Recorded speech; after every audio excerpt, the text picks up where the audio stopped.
everyone hear me? Hopefully not. If you're lucky, you can't hear me. If you're unfortunate, you're close, you can hear me. Hey everyone. First off, I want to apologize for not being active the past few days. Life has been hitting hard lately, and I've had to focus on some personal battles. As many of you know, I've been off work for 4 months after a workplace injury, and WorkSafe, workers' comp, has been a nightmare. I never know when I'm going to get paid, or if I'm actually going to get paid until the day I get paid. And even then, they take off 10% right off the top. And on top of that, my rent just went up another 10%. Two of my kids had birthdays this past month, and like any man would, I had to put them first. So I found a cash job for a couple days. Hard labor. After not working for 4 months and not being ready, my body is definitely feeling it. I can barely move, but we do what we gotta do, don't we? And I'll be honest, this YouTube stuff, as much as I love doing it, the attacks I've received online lately have made it harder. But every time I feel like stopping, I see the comments. I see Canadians waking up. I see people standing up. And I know I need to stand up with you. Even though I don't have the biggest platform, and even though I don't make a single cent doing this, the message matters. Let me tell you, Canada matters. So, let's jump right into what's going on. Mark Carney, our unelected Prime Minister, had agreed to a French language debate. Then on the same day, he backed out. The mainstream media reported it probably had to do something with the $75,000 it would cost just to be part of it. So guess what Pierre Poilievre said? He wasn't having it. He called them out and said he would even pay the fee himself if that's what it's gonna take to get Carney on stage.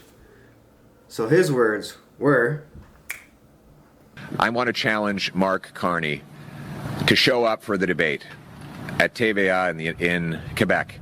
He's running away and hiding because he believes that he's too weak to defend the lost Liberal decade or explain why he thinks Liberals deserve a fourth term. Let's have a debate in French where we put together the choice. Either a fourth Liberal term after costs and crime have gone up and our economy has gone down under the American thumb, or putting Canada first for a change with a new Conservative government that will build the homes. I'll even pay Mr. Carney's fee so that he can show up. We'll take that excuse away from him. Conservatives will even pay the fee to bring him out if he's not afraid. And by the way, if he is afraid to have the debate, how is he going to have the courage to stand up against Donald Trump?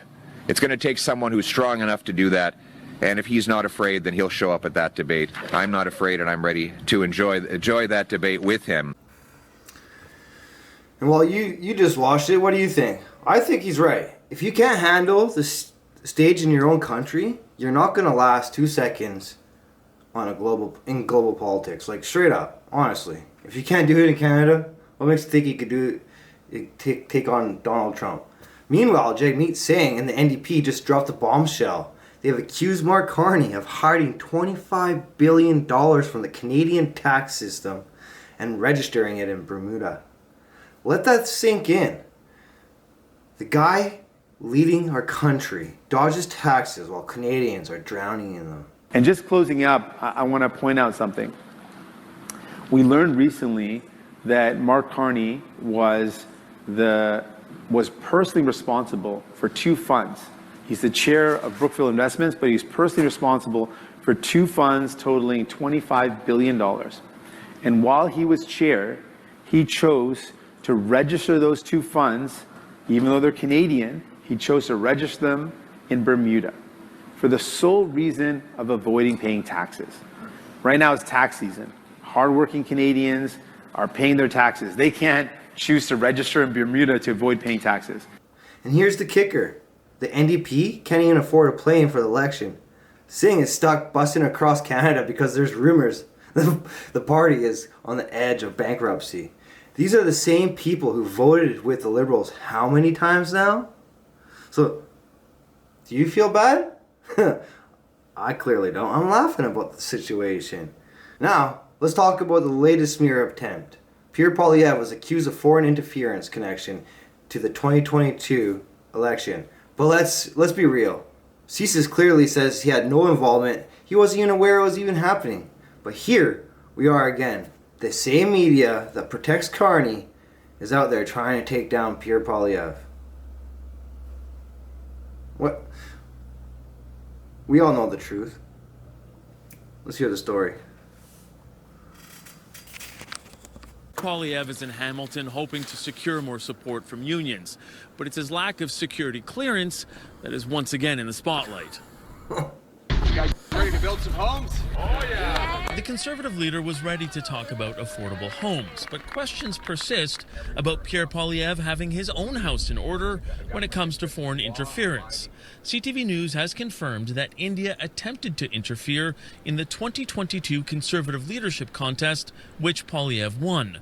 There's no indication the meddling affected the outcome of the race. I won the leadership fair and square. CESUS didn't share the information with Poilievre because he refused to get the necessary security clearances to receive classified briefings on foreign interference in Canada, something his opponents seized on. I find it downright irresponsible that the leader of the opposition, day after day, month after month, year after year, refuses to obtain his security clearance. That to me disqualifies you as a prime minister candidate. It's not someone that we can trust to stand up to foreign interference. Poilievre defended his decision to not take briefings, saying it would hamper his abilities to hold the government to account. So they bring me into a dark room and they'll say, we're going to give you a little bit of breadcrumbs of intel, and then we'll tell you you can't talk about any of this stuff anymore. However, the former national... So, they won't tell Pierre Poilievre because he doesn't have his clearance, but they'll tell the news? Makes you wonder what's really going on here. How did the news find out? Did somebody leak that information? Question. Alright, let's get back to the next one. I'll be attending Pierre Poilievre's rally this Thursday, tomorrow, and I will be going live during the event. If you want the unfiltered truth, make sure you subscribe, hit that bell, and join me. No CBC edits, no global news spin, just me and the truth. Listen, I may not have the most resources or a fancy production value, but I've got the passion, and I've got you. Canada is standing up, and I'm standing up with you. Even after everything I've gone through lately, WorkSafe stress, rent hikes, losing my job and my work truck, driving around in a Jeep that's not meant to be daily used just to stay afloat. I won't quit. And here's the glimmer of hope. The Conservatives have announced a 15% income tax cut. That's a real change. Meanwhile, the Liberals are out there offering a slap to the face with a 1%. Like, what's up with that? If you're tired of this circus, share this video, comment, like, subscribe. I don't have a marketing team. I've got you, the Canadian people.